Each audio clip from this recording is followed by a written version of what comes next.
Bearded Bear Podcast back again. Michael Reese along with me as always, Angelo Pasquinelli. The Bears fall to 0-4, losing to the Denver Broncos 31-28 in a heartbreaking fashion to say the least. Um, I know Angelo, you were at work for majority of this game, Yep. so let me know what you saw and I'll kind of like fill in from there. Um, so I saw the two touchdowns to commit, which were, from what I saw, it looks like they're finally using him the right way, which is good. Uh, I saw pretty much the whole entire fourth quarter, which was probably the worst part to watch. So Um, it's safe to say you're bad luck. yeah, I'm done watching Bears games just to spare everyone this pain. Okay, so before I even get into that, I do want to say last week you called that. You said start using Code Komet, like how the Chiefs use Travis Kelce. I actually wrote that down in my notes after he caught like a 6-yard gain in the middle of the field.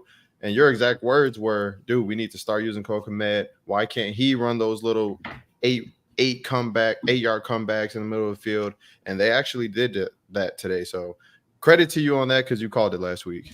I mean, I should be a coach at this point. Might as well. All right, so jumping into some stats, Justin Fields went 28 for 35, 335 yards passing, 4 touchdowns, 1 interception, and 1 fumble. Quarterback rating of 132.7.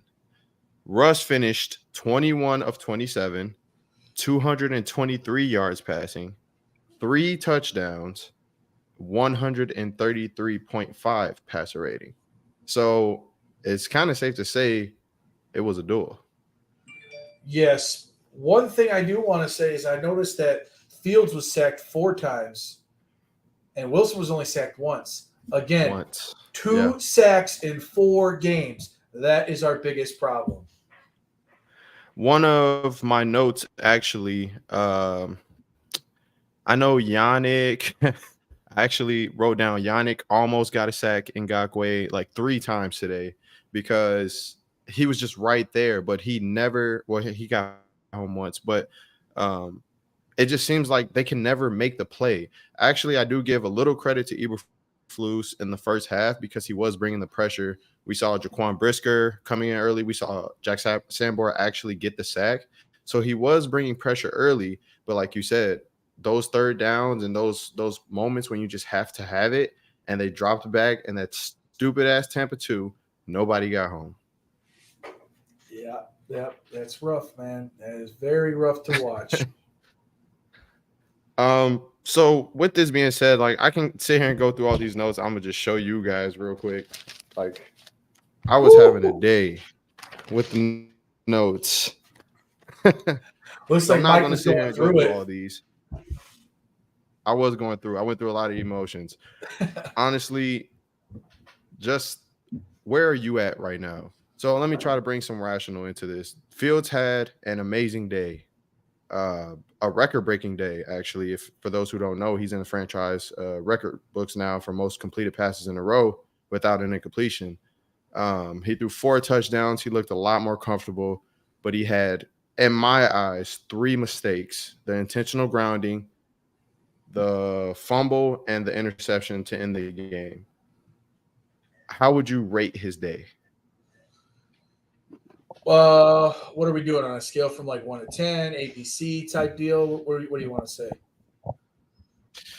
Um, Confidence level, I Um, guess 1 through 10 works. so here's the problem for me as a rational Bears fan. I guess I there's people that I work with who are just like Bears all the time. They're gonna win. I told you they're gonna win. As a rational Bears fan, I think we just played probably the worst defense in the NFL, and we lost. And he had a great game. Don't get me wrong. I don't want to take that away from Justin Fields because we have to build on his great day. Keep doing the things that worked and take out the things that didn't work, obviously. So my confidence level is like, I say 6 to 7. I'm like probably more like a 6.5. with him because I want to see what he does against a little bit better opponent. You know, he's got confidence now, I feel like, right? He just threw 4 touchdowns. And the crazy thing, like you said, he's in the record books now for completions, but the completion record was only 15 completions in a row. That is like in today's NFL, that's really not a lot, you know. Yeah. So I'm somewhere in the middle. Like I want to see what he does against the Commanders because I don't know how that game ended up turning out. Did Philly end up winning? Yeah, they ended up winning on a last-second field goal. It was like a 50-something yarder, though. Okay, so that game went into overtime. So the Commanders played Philly really, really well. Can the Bears play the Commanders well, or are they just going to get beat up? You know, if they play them well, my confidence for Justin Fields gets even higher. I feel like we're in a weird spot right now, and I really do feel for Justin Fields, not to take anything away from his mistakes, but you're almost asking him to do something that's impossible, which is you literally can't make any mistakes. How do you have a passer rating of, what did I say it was? 132.7. You threw for 4 touchdowns, and you guys still lose? You had a 21-point lead, and you guys still lose. Yes, he threw the interception at the end. He tried to say he was throwing to a spot, which is something we've been asking for, him throwing with anticipation. He said he thought Cole was going to sit like in the where they had space, you know, just find space. It didn't end up working out that way, whatever. But you're asking him to not make any mistakes. That is just not a recipe for winning football. They're going to make mistakes. You can't play a better game than he played today,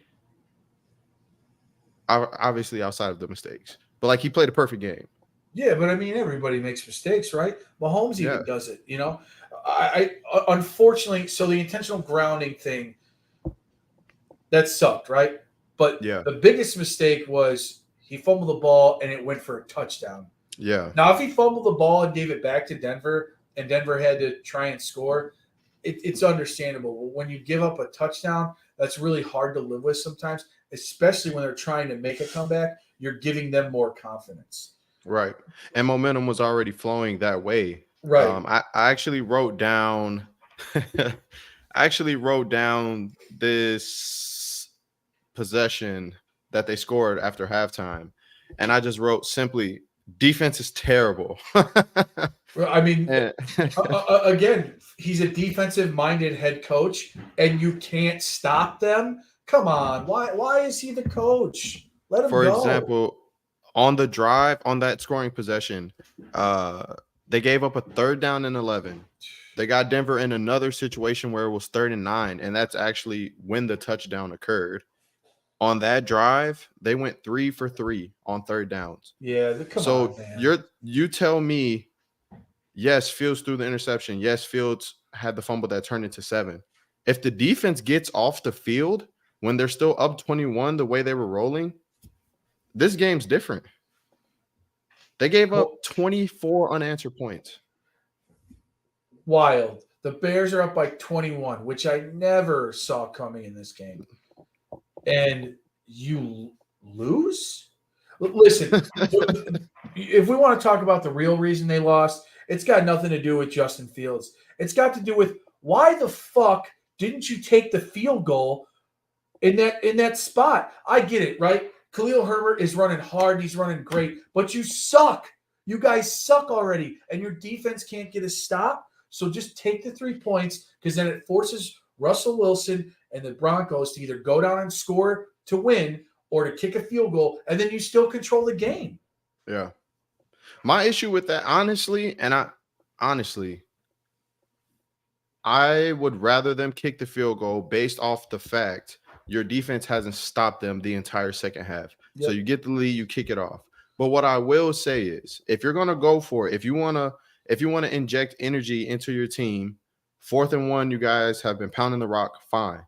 My 2 issues with that, when they ran up there and they fake hiked, at that point, just run the fucking play. Right. There's no reason to run the clock down, take a timeout, let Denver reset, just to come back out in shotgun and try to run inside zone. That whole sentence that you said, there are so many wrong pieces of that scenario. Like, why call a timeout? What's the point? Why waste the timeout if you're going to go for it anyway? Right. You should have just ran the ball because they were expecting you to get him to draw offsides. And when he went under center on that first before they called the timeout, Denver didn't know what was happening. No. You could have called them. You could have just said, "Hey, if this happens, run this play," and you probably would have got a first down on it. Even the commentators were saying when he ran up there and he was trying to draw him off sides, when he was under center, Denver actually shifted over a little bit. So there was a crevice where he could have just snuck it. They needed a half a yard. So you made the decision. You called a timeout. You talked it over. Whatever. I don't think that was the right move, but whatever. At least come out in the eye or come out in goal line. Why are you taking steps back to run inside zone, which allowed the backside defender to come around because it was a miscommunication on the line? Like, why are you putting so much trust in something that isn't consistent to begin with? Because Getsy is just absolute garbage of a play caller. I'm putting that on Getsy and Eberflus for sure there. Yeah. I mean, that's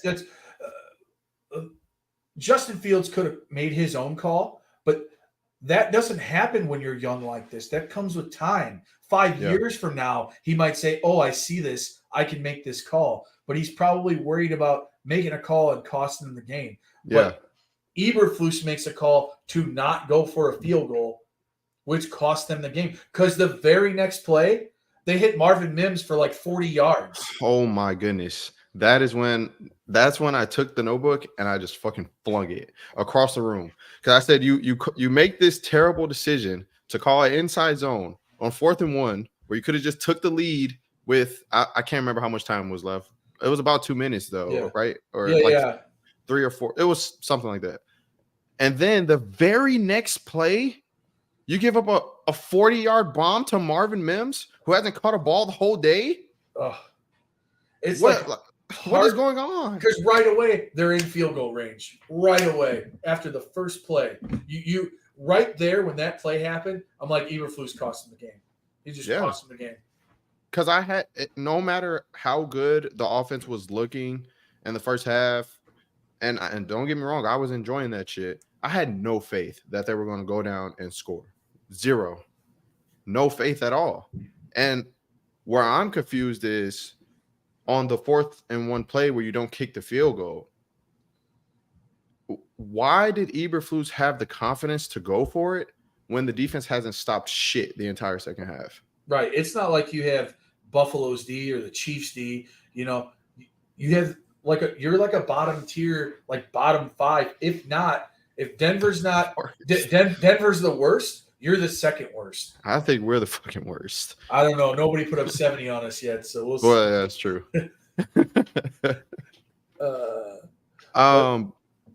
Yeah, that shit blew me. And pause. Yeah, super pause. But but after that, I'm just like, here we go again, man. Like, Fields had this great day. He had the fumble at that point.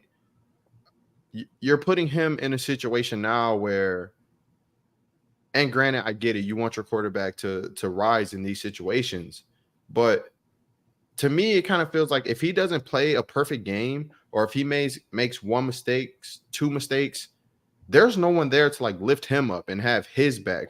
It's definitely not the defense. They give up fucking anything. And it's not the coaches putting them in situations where you're up 21. It shouldn't have never came to this. It should not have came down to a last possession for the game when you're up 21 on a team as bad as Denver. Right. There's just no reason for it. Right. It's not like you're playing Philly or someone like that you know is going to come back in this game. Regardless of who you are, they're going to come back. Denver, you knew they were going to score, right? They're not out of it completely. But now when you're up 3 touchdowns. Yeah. 3 touchdowns. And Khalil Herbert, I think he 18 for 103 yards. Yeah, he had 100 yards rushing. I mean, they should have just kept giving him the rock. I was surprised I didn't see Roschon Johnson as much. That's where I was going next. You know, Um, I was a little confused by that, especially because he got anywhere from 8 to 10 carries in the first 3 games, which I think is solid for him. You know, he's a yeah. rookie. But what were you going to say, Mike? No, I'm agreeing with you for sure. Khalil ran hard. Was it 103? I know he had over 100 for sure. Yeah, 103. 18 attempts for 103 yards. So that's about over 5 yards a carry.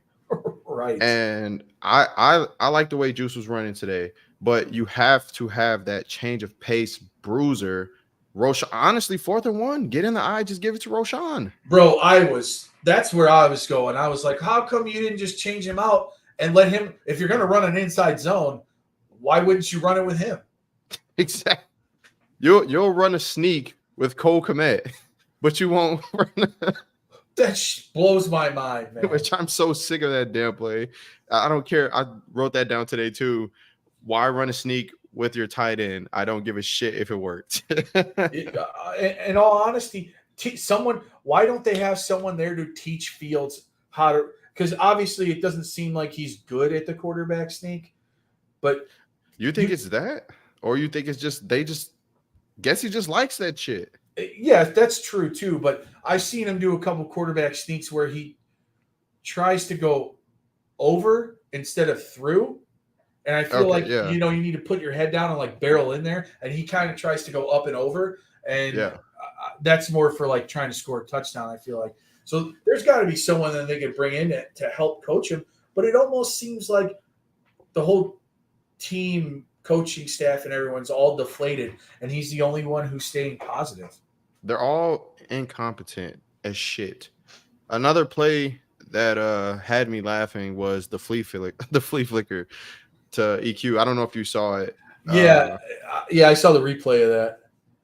It worked, and shout out to EQ. I think he's another conversation that we'll have Thursday before the game, but I do think he made a very, very, very positive impact on that offense, not only blocking, but just knowing where to be and knowing what to do.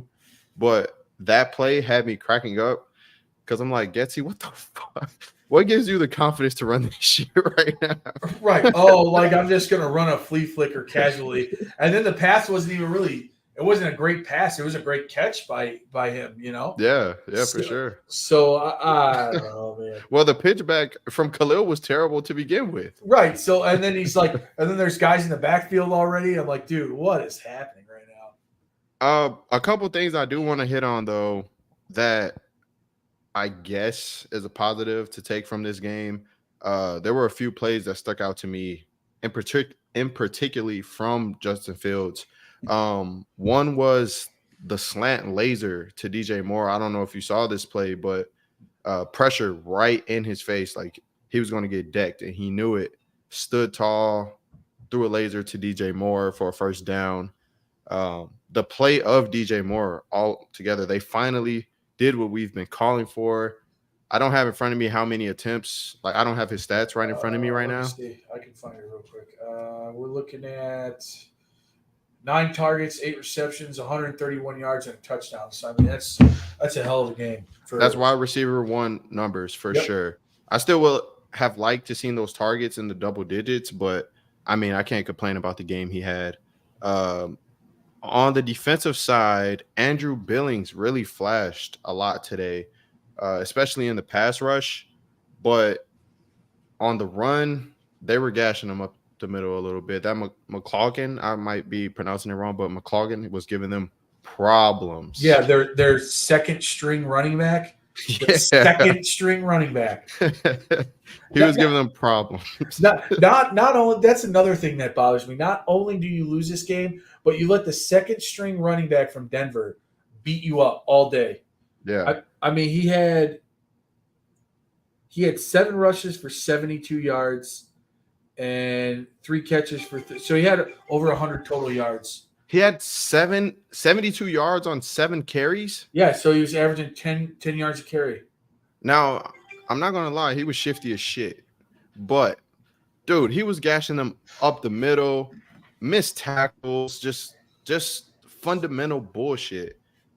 I do like Terrell Smith, though. He made a few good plays, especially on those tackles, which is what I was just complaining about. But I think him and Greg Stroman actually had pretty solid games to be like backups in that secondary. Cole Kmet obviously had a good game. Khalil Herbert. That's about I it. mean, really surprisingly though, Khalil Herbert, DJ Moore, and Cole Kmet all had good games, and Justin Fields, even though he threw a pick and fumbled the ball, he still had a good game. He had a great game. He threw 4 touchdowns. What do you want from the guy? And he threw for over 300 yards, right? Yeah, for the first. I mean, what else do you want the guy to do? In all seriousness, you guys got to get a defense together. You know, the offense really, for the most part, they played pretty damn well. Yeah, on most days, if your offense, if you go into a game and they're saying, "Yo, your quarterback's going to have 132 passer rating, he's going to throw for 4 touchdowns," you guys are going to put up 28 guaranteed. Most teams with a competent defense are taking that. Unless you're playing the Chiefs, Eagles, Bills, Dolphins, maybe Dallas some days. Right, maybe Dallas some days.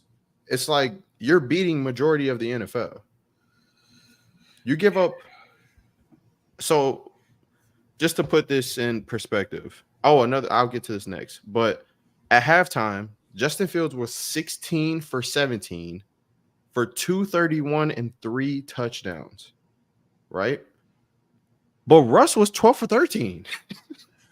Right. It's not like he was playing bad. But also, what you just said is in the second half, he almost did nothing. Fields, you know, he did all of his damage in the first half, and then they scored 1 touchdown, and that was kind of it. Yeah, that's who does that fall on? You know, does that fall on Fields because he did have the fumble? He had the intentional grounding. Like all his mistakes came in the second half. But I guess my bigger beef with the situation is you're up 21 on a bad team at home. You have all momentum. Even if he makes a mistake, you should still be able to recover from that.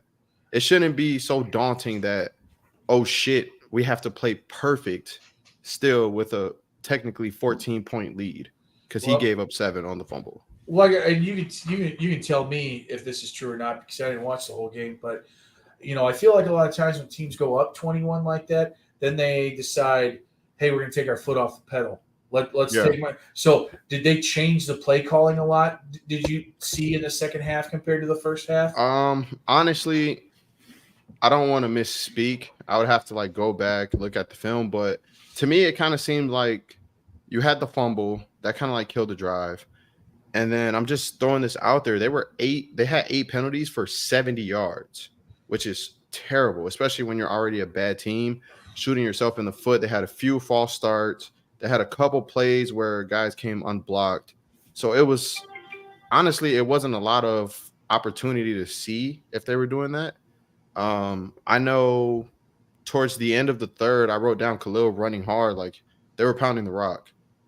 Yeah, You can say that's not aggressive. I don't know how you take that. I saw him have that one run where he like dragged like literally it felt like 7 people with him, where it ended up being like a 20-yard run. So I mean, it is if it's working, then don't stop it. But I don't know. I just feel like Denver adjusted and the Bears didn't.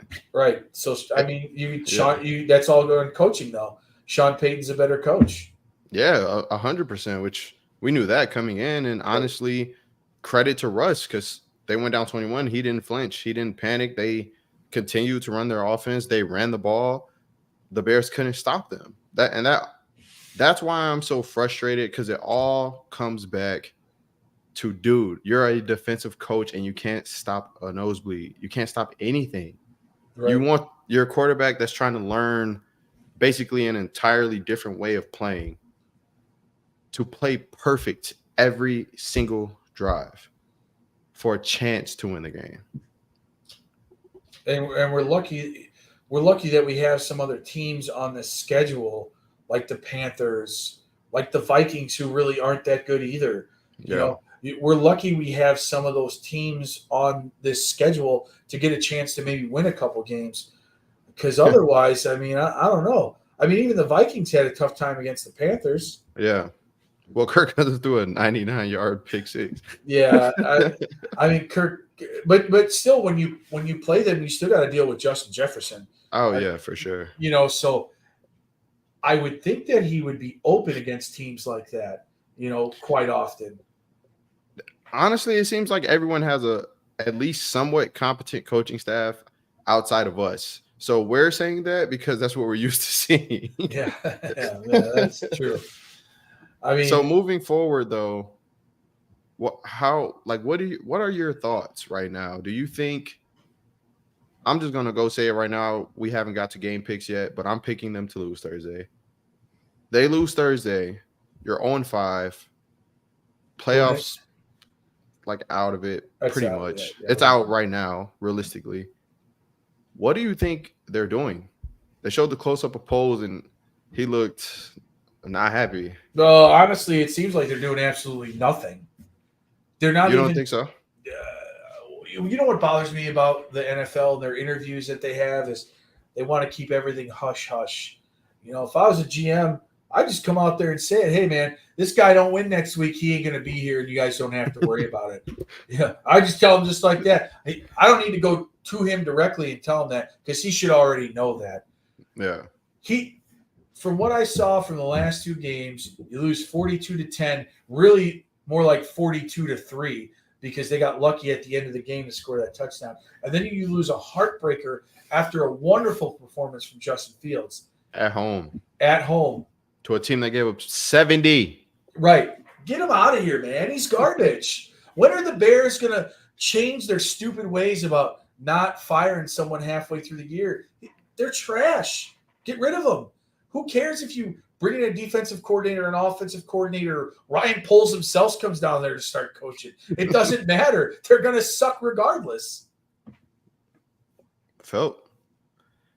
What about you? How do you feel? I don't know how to feel. So I don't know, man. I don't know how to feel. Well, we can come back to that question for you on Thursday if you want. Yeah. We'll come back to it Thursday. As of right now, I can't say that I wasn't happy to see Fields just smiling again on the sideline. This was his best game as a pro. Yep. We can all agree on that. Mistakes or not. Part of me feels like those growing pains he had the first 3 weeks with missing wide open people and the heat he was taking and what we saw today isn't a coincidence. Me personally, I feel that way. Denver isn't the best defense, but let's be real here. Against Tampa, he was missing wide open people. In Green Bay, he was missing wide open people. We didn't see that today. Regardless, you still got to make the plays, right? Yep. So if he continues on this trajectory and they continue to lose games in this fashion, I think you're in a good spot with Fields. And you use those very high picks to either trade back and get an abundance of talent, or you just take the best left tackle, whatever you want to do in that line, Marvin Harrison Jr., and you get the best pass rusher you can possibly find. That's kind of where I'm at right now. I don't really know like what else to give outside of that, Well, I also think about this. Like you said, they had a lot of penalties. I know that some of them were on Borum, and I think some of them were on Wright. Yeah. They each had I think they had 5 of the 8 combined. Borum played like fucking shit. Yeah, he's garbage, dude. I still like Wright, but I feel like he's never going to be like this great offensive lineman. He's always just going to be like above average. And I'm starting to feel like we made a bad move by not taking Jalen Carter. Oh. Because he would already have – we see the impact of not having that defensive line threat to get to the quarterback. So if they don't take a top edge rusher next year, then I don't know what they're doing. I don't know what Poles is doing. Unless the McCaskies are involved and they're stopping them from doing stuff, that would be the only way. Otherwise, it's like Poles doesn't know what the hell he's doing if he doesn't take an edge rusher. Right. And there's already questions of that. And this is the last thing we'll hit on before we get out of here. I don't know if you had a chance to watch some of the press conference before we hopped on, but I'll just summarize this part real quick. Basically, Matt Eberflus was asked, did Chase Claypool get asked to stay home today? Because he was inactive, but he was not at the game. He wasn't on the sidelines at all. So they asked, did the Bears ask him to stay home? Eberflus says no. It comes out later from a Bears representative that he was asked to stay home. Eberflus also said that the comments made by Claypool on Friday didn't have any effect on him being active or inactive because it comes out right before the game. But Fields came on right after that and said he knew Saturday. So not only is there bullshit being put on the field, you're lying to the fan base, to the media about simple things like this. So it's making me just question, where is Ryan Poles with this? Like, does he know, hey, Fields is super talented, but I messed up with Eberflus? It sounds like he doesn't know what he's doing. I mean, not into because he's made some good moves, right, already, but not as in like he just doesn't know what he's doing with this year. Like, why would you lie to the media about telling Claypool? Obviously, we knew when I saw that he was inactive. I was like, well, it's got to do with what he said the other day. That's for sure. Everyone knew it. Yeah. Like, so just come out and say that again. Like I said earlier, I'm tired of these guys just like keeping things hush hush. Like if I'm a GM, I'm just coming out there and I'm saying it. Like, yeah, I asked him to stay home because those are things that you don't say to the media. You want to come to me and talk about it, then we can talk in my office. But you don't come out to the media and say that stuff. And if that's a problem, then don't play here. Simple. And honestly, that's way more respectable than what's going on right now, because there's already so many questions about Claypool. Like the week one, the hustle, he wasn't hustling. He didn't really care. Even going back to Pittsburgh, it was always kind of like, his way or the highway, which is why they got rid of him. We went through that last week. So now you're in the midst of these 2 weeks where a bunch of weird stuff is going on, and you have him calling out, well, they're not using me to the best of my abilities. He didn't say that exactly, but you get the point. Right. When it's like, dude, you got called out for even just trying week one. You got a 50-50 ball through to you last week that you didn't come down with. Right. So you have some nerve to say that. So what's the point of lying? Right. What's the point? And it seems like they all kind of hate each other. Like, coaches don't like the players don't like the coaches. They're not getting along with the GM. It's just like, why would Fields come out there and say, hey, I knew that already on Saturday? If you think Mahomes would ever say that about Andy Reid, like, hey, I already knew. He already told me. No, Mahomes would shut his mouth because he cares about his coach, and his coach cares about the players. That's a problem, I think. That's the main base of our problem in Chicago. It isn't who we're picking up. It's not the talent on the field. It's that he's lost the locker room. And when you lose the locker room, that's it. You're cooked. They're not going to listen to you. They don't care. I do think this game officially stamps the locker room is lost, man. Yeah. I felt so bad for Fields when they showed him at the end of the game on the bench. Like, it almost looked like he had tears in his eyes, man. He's giving his all. Like, he made a mistake. He made a couple mistakes, but I can't take away his heart. Like, you can tell he really wanted this. I think all of them, DJ in the locker room, everybody, man. It's just, you lose games like this after having not won a game in a year, and your coach comes in Monday morning talking about everything's good, hits principle, you're going to get tired of that shit. Yep. I want to challenge everybody who's watching this to let us know how many times a Bears quarterback is thrown for 4 touchdowns. That's what I want to know. Because we don't have those stats available in front of us, and I'm sure we can look those up for our next show. But I want you guys to look it up, and I want you to tell me that, because that'll tell you how good of a game Justin Fields actually had in a Bears uniform. Yeah, it was an all-time game. I was seeing people saying, like, I remember Mitch threw for 6 TDs against Tampa. I think it was. Yeah, but he had like 150 yards. I mean, that was all set up by their defense, pretty much. Yeah. And again, Fields isn't Mitch. He's way more talented than Mitch. Right. So this is just, it's a step for God. him. Real quick, McCaffrey just scored his 4th touchdown of the game. That just goes to show the Brock Purdy train, like Brock Purdy, dude. Shanahan, right? That's his surrounding cast is amazing. And why can't we get someone who can build that? Crazy 4 touchdowns from your running back. Yep, and that's it. That's game pretty much. I mean, I can't like your running back scores 4 touchdowns.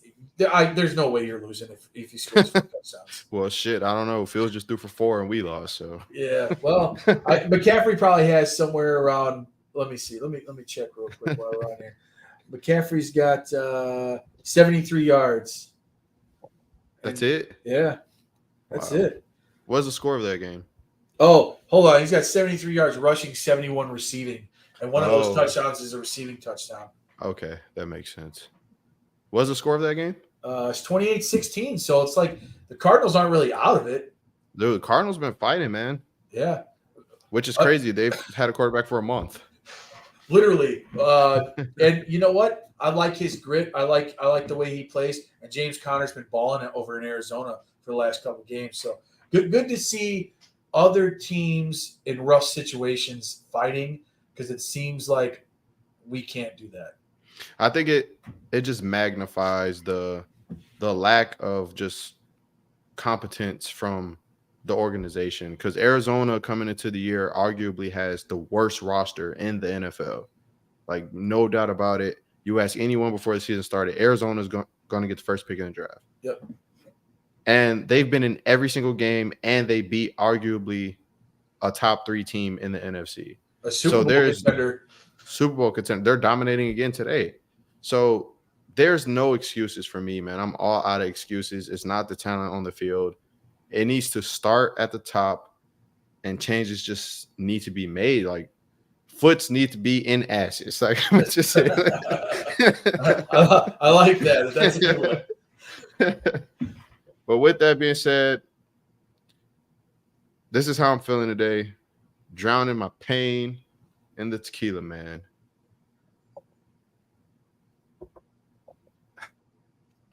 It's sad. It's a sad day, Bears Nation. It is a sad day. It can only go up from here, right? I hope. You hope. Hopefully. What does it say? Is this rock bottom? I hope so. Thursday, I don't expect them to win. I don't know. I don't have any good words. You got any good words before we get out of here? Man, like I said earlier in the show, you saw how Washington played Philly, and it scares me a little bit. And Washington's D-line is good. One of the best. Really good. So yeah. Fields is going to be under pressure. I don't expect him to win either, unfortunately. No, me neither.